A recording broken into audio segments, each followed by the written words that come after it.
Salut à tous, aujourd'hui je suis au Servette Football Club à Genève. Je suis juste devant le stade de Genève qui fait 30 000 places et je remercie particulièrement Julien Lamblin et Greg Nisery pour me permettre de les suivre un peu sur cette journée de fin de saison. Bonne journée à tous.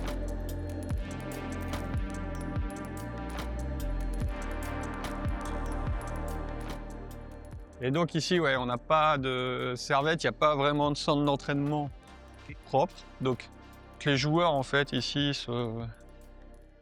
se préparent, ils s'habillent, il y a les salles d'activation, les salles de musculation, salles de soins. Et après, ils prennent les voitures et on va sur les terrains pour s'entraîner. D'accord. C'est vraiment occasionnel où on s'entraîne sur le terrain ici de la Praille. Mais c'est une fois tous les 15 jours. Enfin, cette année, si ça a été... je sais pas, s'il y a eu 8 entraînements ici sur le terrain cette année, c'était énorme. Donc voilà, voilà. Et donc depuis 4 ans, ouais, on a évolué, ça a beaucoup évolué, puisqu'à l'époque, il n'y avait qu'un physio, tu vois, qui était présent à l'entraînement. Ouais. Donc du coup, il faisait les soins, mais il ne pouvait pas surveiller l'entraînement. Quand moi je suis arrivé, on est passé donc à 2 physios sur l'entraînement, donc un qui surveillait, un qui faisait les soins. Ouais. Avec Fred qui faisait déjà la réathlétisation. Et les matchs, c'était toujours un physio avec Jean. Ouais, il y avait Jean qui faisait encore le massage. Et après, depuis, on est passé à 2. Moi, j'ai demandé à ce qu'on passe à 2. C'était impératif sur les matchs. Ok, c'est le niveau aussi. Tu vois, t'as un problème, une commotion, quoi que ce soit, c'est qui gère quoi c'est... Le mec, il est là en train de gérer un joueur et t'as personne d'autre du médical qui est là. Non, c'est problématique, ça. Et sur les matchs, vous avez médecin aussi. Sur les matchs à domicile, il y a le médecin Finn là, qui est ici, ouais. Et matchs à l'extérieur, si jamais il y a c'est ton médecin de l'équipe. On demande à l'équipe adverse, ouais. Ça nous est déjà arrivé d'aller faire recoudre un joueur. Donc voilà, notre salle de soins. Ça te fait combien de matchs par saison? Ah bah là, l'année dernière, on était à 58, mais c'était une année exceptionnelle. Puis après, en général, c'est 40, on va dire 40, 41, 42 matchs. Ça c'est pour les matchs? Ou pour dès qu'il y a un entraînement, tu pars avec ça? Non, ça c'est pour les matchs. Ok. Et là, t'as quoi dedans? T'as strap, t'as ciseaux, t'as huile de massage, crème? Ah mais c'est très pratique, hein. Ouais, c'est pas mal, t'as de tout là. Tu vois, on s'est fait donc le planning hebdomadaire et puis après on a différentes cases. Aujourd'hui, on n'a plus que un joueur blessé. Ok. Donc tu sais qui est dispo, qui a rendez-vous avec Voilà. qui. Ça permet de centraliser un peu la com et puis de voir un peu tous les éléments de la semaine, tu vois, soit ostéo, podo, les commandes qu'on a à faire, les visites médicales. Donc on a pensé ce tableau comme ça cette année et ça fonctionne. Post-training, pré-training. Ah, c'est pas mal. C'est bien. Donc ouais, les joueurs en fait s'inscrivent. Ouais, ils viennent, ils prennent leur étiquette et ils se mettent en Ah, fait. c'est eux qui se mettent. Ouais. Ok. Demande de... Ah, c'est bien. Ouais. Comme ça, t'as pas à le gérer toi. Voilà, Ouais. on a des convoques quand même individuels, tu vois, Ouais. quand on a des blessés ou des rendez-vous de prévention. Donc là, on les affiche et après, sur tout ce qui est récup ou des demandes de soins particulières en plus, c'est les joueurs qui viennent, qui prennent leur étiquette et qui s'inscrivent en pré ou post-training. Ah, c'est Et pas derrière, mal. il y avait Gaël qui va venir aussi en post-training. Tu vois, on essaye un peu de tenir compte de la planification hebdomadaire de la semaine, les interactions avec l'entraînement. On connaît globalement maintenant avec les fait quoi préparateurs physiques le contenu et les dominantes de séance. Ouais. Et nous, on adapte en fait les programmes de prévention en fonction des dominantes de séance pour pas qu'il y ait trop d'interactions entre les deux. Donc en tout cas qu'il y ait des bonnes interactions. Ouais. Donc Et donc ça, tu le planifies avec le prépa, avec le ou les prépas et le coach d'une là, semaine c'est à vraiment l'autre. les préventions plutôt orientées physio. Les prépas savent globalement qui c'est qu'on a en prévention individuelle. Donc on a des réunions hebdomadaires et puis même après quotidiennes sur la planification des blessés où on donne un peu de contenu des séances qu'on va faire au quotidien. Et après on a des préventions hebdomadaires. Ok. Ah, donc là, tu vois le vestiaire, C'est voilà, qui avait été... Donc là, c'est la salle d'activation. Ah, c'est joli là. Une belle salle. Non, qui est fonctionnelle, qui est bien aménagée. En fait, il y a il y a une salle d'activation et une salle de musculation un peu plus lourde. Ouais. Et nous, avec les physios, avec Jules, on travaille beaucoup dans cette salle-là pour la réhabilitation des joueurs blessés. Ok. C'est vrai elle est vraiment très fonctionnelle et du bon matériel maintenant pour travailler. Donc, ouais. Et combien vous avez de joueurs pro? Le groupe, c'est 25-26. Ouais. Donc là, pareil, on vient avec Jus quotidiennement, quoi, avec les joueurs en prévention et puis en réhab, on va dire fin de réhab aussi pour les tests de réathlète. Ok. Et les tests de validation RTP. Et ça veut dire que sur l'ISO, par exemple, je dis n'importe quoi, tous les mercredis, tous ceux qui ont eu des antécédents de blessures aux ischios, ils passent sur l'ISO? Ou c'est un peu plus en fonction des... Ouais, c'est vraiment pas tous ceux qui ont eu des antécédents, mais là, on a eu un joueur qui est très très sensible, très fragile. Et donc, on avait tout réintroduit un travail chez lui, en ISO, en position modifiée, pour les ischios, mais après l'ISO inertiel. En fait, on alternait un petit peu l'ensemble. Aussi, à l'origine, ici, tous les tests étaient faits à l'hôpital, à la Tour. Ok. Alors, avec pas le coût, mais aussi toute la logistique que ça génère, le déplacement et tout. Donc maintenant, le fait d'avoir quand même tout reconcentré, c'est quand même... c'est plus pratique d'avoir accès et tu as moins de pertes de joueurs quand tu l'as vraiment sous la main, tout de suite après l'entraînement ou avant l'entraînement. C'est quand même plus efficient. Je disais toujours, parce que sur un cours d'ISO, c'est l'implantation de ta machine en fait par rapport à ton groupe pour qu'il soit bien répondant. Quand j'étais à Lille, on avait la machine qui était un peu excentrée par rapport au vestiaire et la salle de muscu et tout. Et il fallait ressortir et c'était toujours...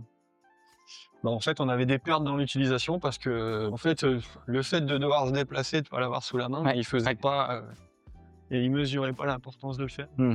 Bah, Et du coup, tu avais toujours une perte de 1, 2, 3 joueurs qui faisaient pas. Et ici, tu vois, malgré les distances, mais comme on reste à l'intérieur, les gars font quand même, et ils viennent et ils connaissent. Après, ils verront après aussi. Waouh, joli.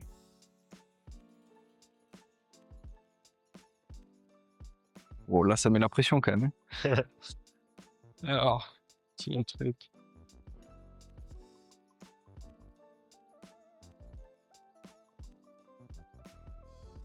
Waouh. Waouh, c'est génial. Waouh.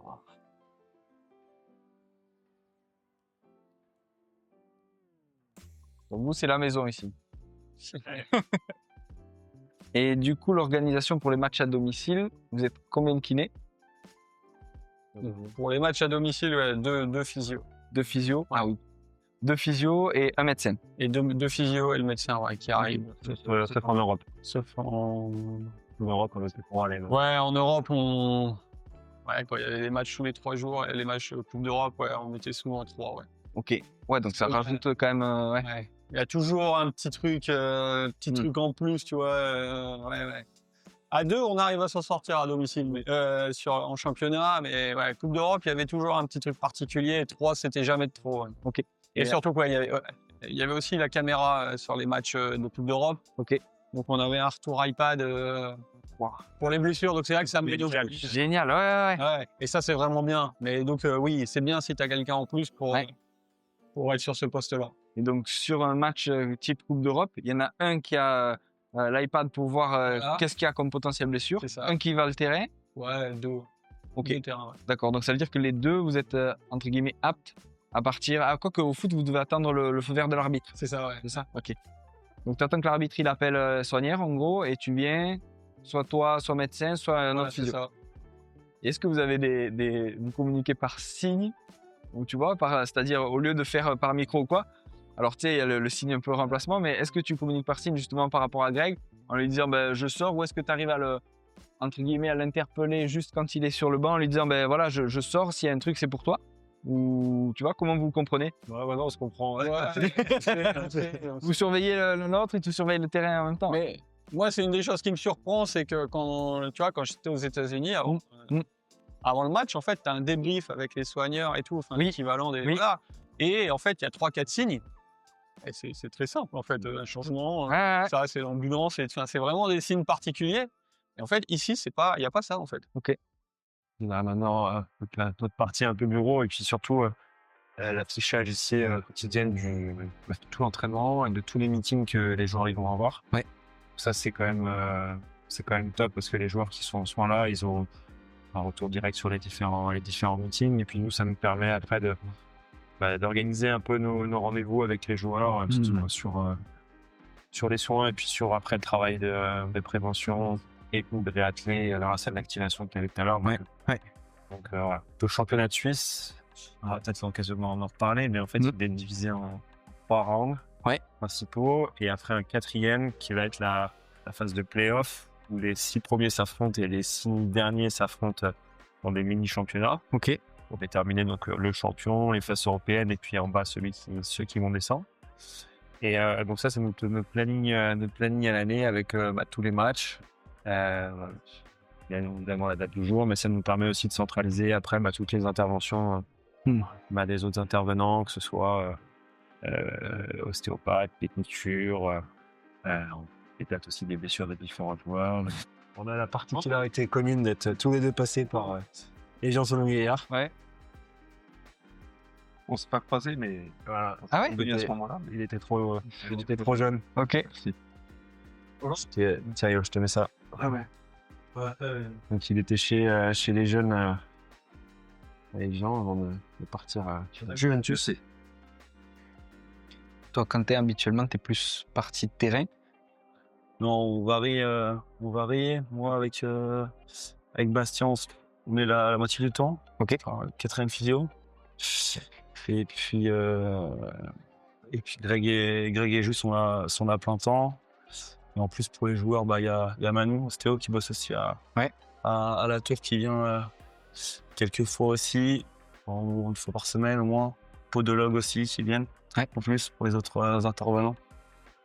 Plus du médecin. Et puis après, on se répartit au moins sur le terrain pendant l'entraînement, s'il y a des blessures pendant l'entraînement. Et puis les autres physios qui peuvent rester là s'il y a des blessés, la réhab ou des soins si certains joueurs sortent pas pour la récup ou suivant un petit peu leur programmation. Je suis physio au club depuis 2018 avec l'académie. J'ai commencé et puis là ça fait trois saisons pleines et presque 4 ans que je suis là. Parce que moi j'adore le foot, je fais en fait depuis que je suis tout petit et du coup ça c'était un petit peu mon rêve de bosser avec des footballeurs. Donc voilà, je suis au Servette Football Club en tant que physio. Voilà, je m'appelle Bastien Veillard, je suis physio au Servette depuis maintenant pas mal d'années, soit 14-15 ans, depuis un peu pas mal éclopé, qu'on voit d'ailleurs derrière là, promotion, etc. Et puis aujourd'hui, voilà, on a une belle équipe de physio dans laquelle je travaille. Et donc, avant des entraînements, t'as aussi des straps, t'as un peu de thérapie manuelle, de mobilisation et des straps aussi. Alors justement, on évite que les blessés viennent juste avant l'entraînement, parce qu'il y a peut-être 2-3 jours à bouffer, à strapper. C'est pour ça qu'on les met vraiment plutôt le matin. Et là, Quentin, qu'est-ce que tu fais? Là, je mets un petit tape au niveau du fascia plantaire pour Julian. Juste avant soutenir un petit peu son arche plantaire. Et puis par-dessus, lui, il aime bien jouer aussi avec un strap de cheville. On rajoutera aussi les straps par-dessus.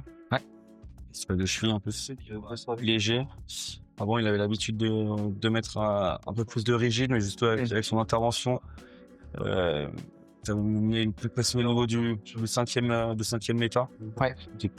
Donc ça, tu le fais avant chaque entraînement? Avant chaque entraînement, surtout s'il a du terrain. Après, c'est les joueurs qui viennent souvent, ils sont autonomes pour nous demander ce qu'ils veulent. Voilà, sur les protections, vraiment. Si vous vendez des tapes ou autre.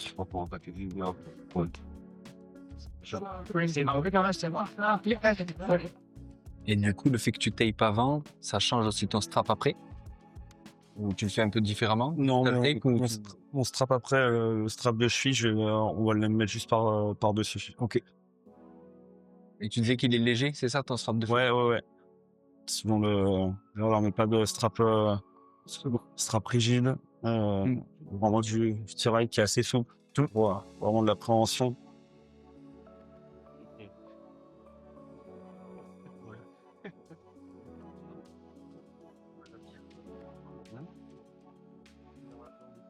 Et juste que tu peux nous expliquer un peu ce que tu fais là? Je travaille un peu la mobilité du genou. Ok. Voilà. Petit problème de ménisque, tendinite et c'est là.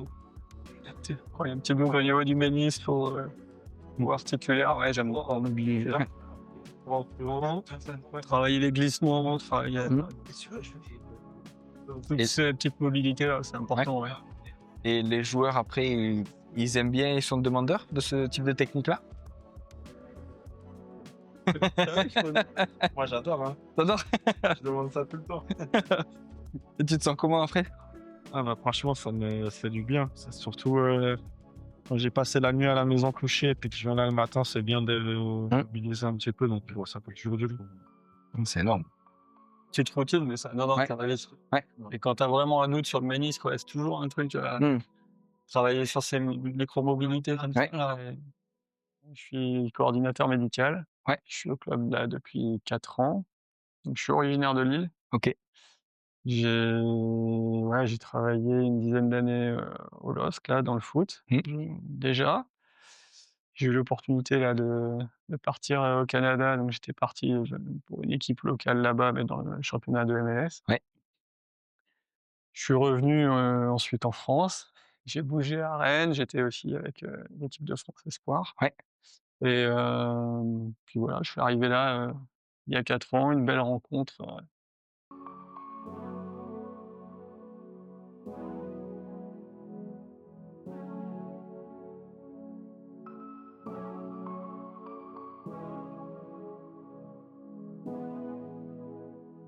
Et toi, Greg, qu'est-ce que tu fais là? On fait une activité avec le 6 sur 3 jours. Sur l'entraînement, il y a un nouvelle de pompage. Puis après, il va aller s'activer. Ça l'active. Dans la salle? Ouais.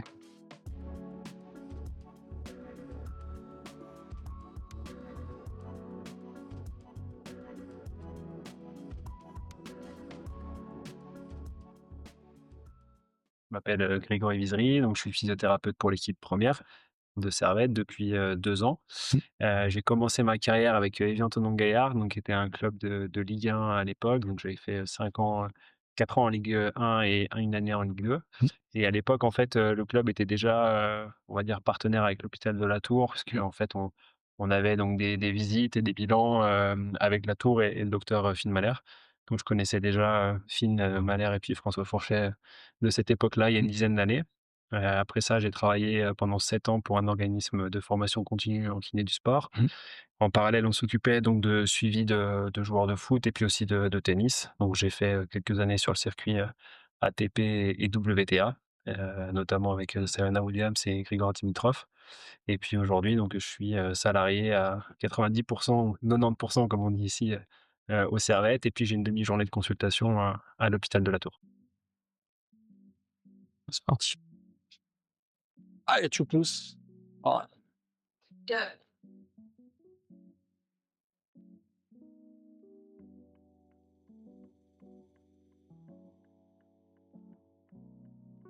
Donc là, on est un peu dans la suite, tu vois, on fait la mobilisation avant l'entraînement. Ouais.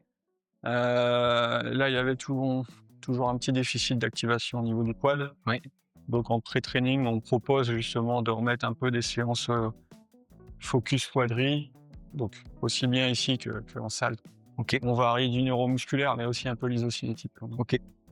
Et tu le fais donc avant chaque entraînement?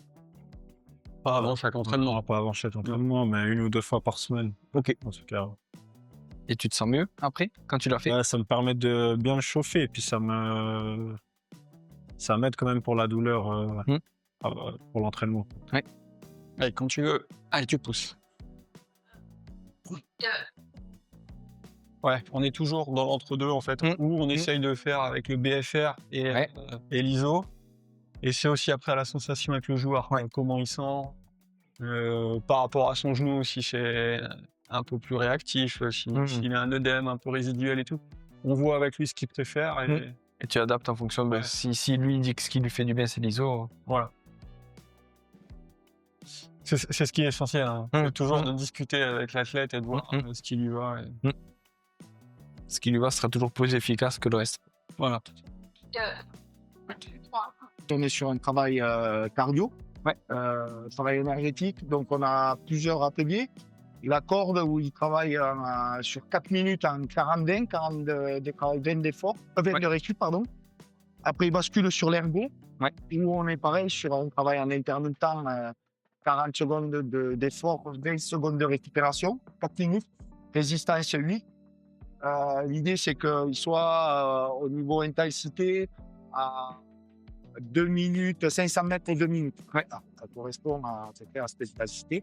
Après, il bascule sur un travail en continu, sur 4 minutes à l'elliptique, par rapport à sa réhab, en plus du travail énergétique.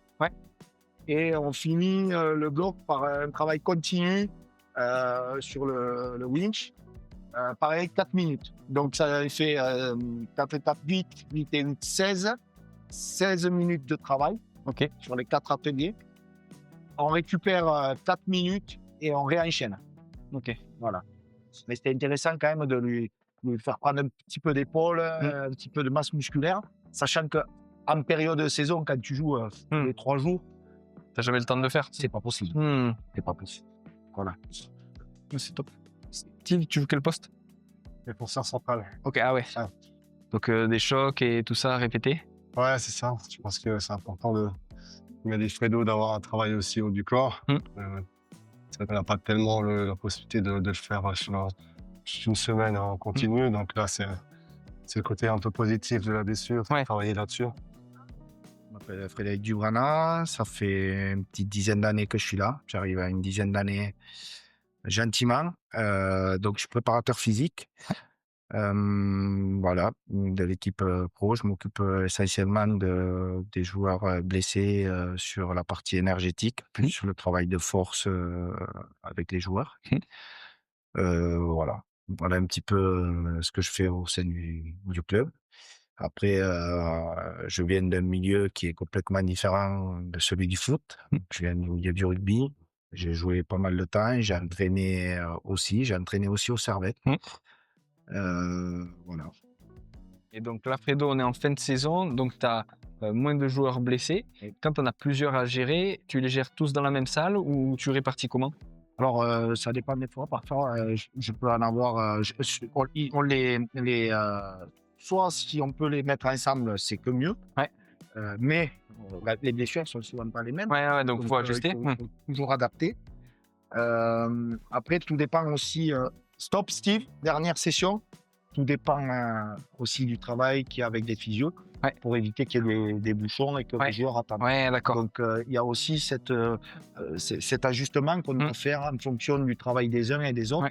Et comme ça, on se répartit et ça évite que le joueur soit en attente.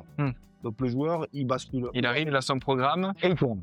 Voilà. Et nous, on est à disposition pour le joueur. Top, c'est parti. Nous, on est à disposition pour le joueur parce que il faut jamais oublier que le plus important, c'est lui. Le joueur est au centre du débat, au centre des choses. Et nous, on doit s'adapter aussi. L'idée, c'est que il a une vision de sa semaine, mais on ne donne jamais un programme comme ça, débrouille-toi. Il faut qu'il y ait toujours quelqu'un, ou moi, ou Mathieu, pour l'accompagner. Ça, c'est hyper important. Et c'est un gage un petit peu ici, où on accompagne le joueur dans ces moments-là. Parce qu'on sait aussi que parfois, la facilité, c'est du programme. Va au fitness. Va au fitness. Et c'est pas ça. Notre travail, c'est pas ça. C'est pas ça, notre travail. Et Greg, l'intérêt de le faire sur ce type de presse-là, c'est quoi par rapport à une presse classique? Il n'y a pas un intérêt supplémentaire. La seule chose, c'est que il y a aussi des contraintes un peu logistiques, organisationnelles. Ici, on a tout. On a la presse pilate. L'autre presse, elle est de l'autre côté. On enchaîne 2 exos et on enchaîne la suite de la réhab. Donc, voilà. De temps en temps, on va de l'autre côté, de temps en temps, on va travailler ici, mais Ouais. on a aussi cette petite contrainte. Et là, tu mets à combien de pourcents d'occlusion? Là, il est à 70% d'occlusion. Ok. Et puis, donc, on est sur un bicep quad et ischio. Ok. Voilà. Mais est-ce que toi, Greg, ou est-ce que Steve, vous avez remarqué un effet sur la douleur?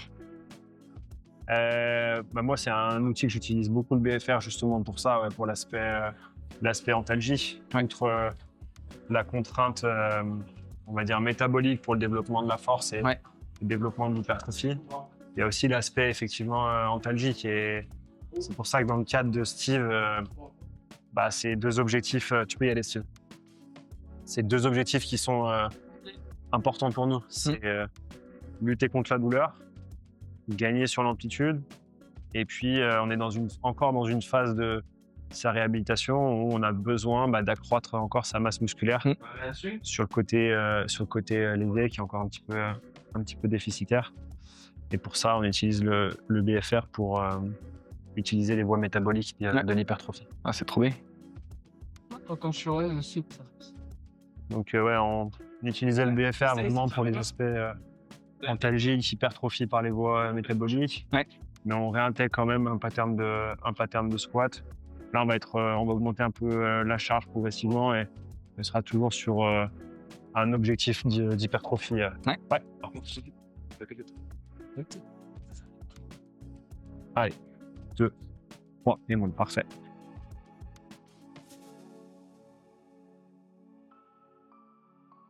Deux séries comme ça.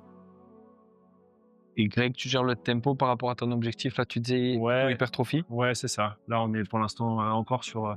Donc, on n'a pas vraiment toute l'amplitude articulaire. On préfère rester sur un tempo.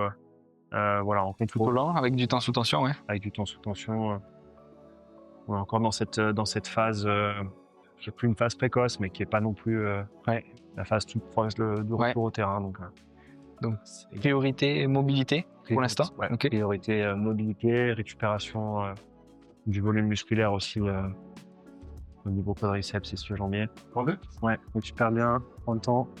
Et Greg, est-ce que tu fais ça pour Steve parce que sa pathologie, elle est comme ça et elle nécessite d'avoir des ischios très forts et des quadriceps très forts? Ou est-ce que tu t'es basé aussi sur les bilans de pré-saison avec l'ISO, des trucs comme ça? Non, alors tu vois, dans le cadre de Steve, on met aussi un accent là pendant sa réhabilitation sur le travail des ischios, en plus de sa pathologie actuelle. Donc c'est effectivement un petit point qui est aussi à travailler chez lui. On sait qu'on a besoin en prévention de garder un travail spécifique sur ses ischios. Ah, Greg, c'est quoi la consigne que tu donnes? Là, on est simplement sur la fin de séance, un peu de travail accessoire. Ouais. Donc, accessoire au mollet, Copenhagen et rotateur externe de hanche. Ouais. Une forme de circuit.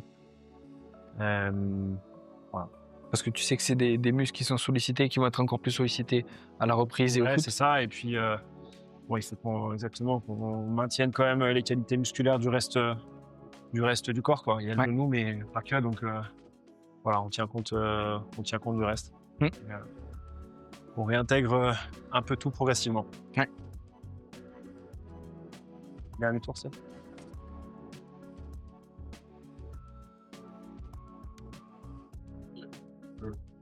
Donc, tu es mieux après, c'est plus mobile après qu'avant. Ouais. Et est-ce qu'il y a un intérêt, Greg, à le faire avant la séance justement pour gagner un peu de mob ou après plutôt en récup? Ouais, bon, les deux sont possibles. Hein. Donc pas de règle absolue. Avant ou après. Mais... Et est-ce que tu le fais entre guillemets sur tous les problèmes ligamentaires ou est-ce que tu le fais sur on va dire un ligament qui a du mal à cicatriser pour relancer un peu le processus ou... Ouais. À nouveau, les deux là, dans le cadre de Steve, je pense que la technique, elle a vraiment encore plus d'intérêt. Ouais. De façon générale, c'est des outils que j'utilise assez fréquemment.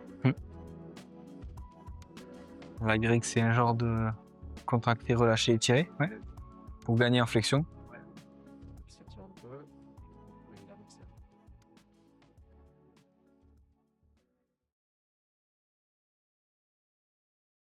il avait une petite problématique d'ischio qui était latente. Ouais. Et du coup, Récupio, il a eu une consultation avec Caroline Prince à l'hôpital de la Tour. Ouais. Et on a réajusté du coup le travail sur ses ischios. On a gardé en fait de manière hebdomadaire en prévention depuis la visite avec Caro. Et en fait, il en a senti vraiment le plus grand bien dans le travail et puis dans ses sensations sur le terrain. Donc Ouais. voilà, on a un rendez-vous en fait hebdomadaire. On garde un travail préventif spécifique sur ces ischios. Et donc là, tu fais électrosteam, Ouais. plus de la charge. Là, il est sur un électrosteam, contraction isométrique associée à un leg curl en isométrique. Ok. Et là, l'intérêt de l'électrosteam pour toi, c'est quoi? Ce qu'on recherche en fait dans le travail ici, c'est à réactiver spécifiquement son biceps fémoral. Donc on a un couplage du travail actif avec l'électrosteam, les électrodes qui sont placés sur le trajet du biceps fémoral.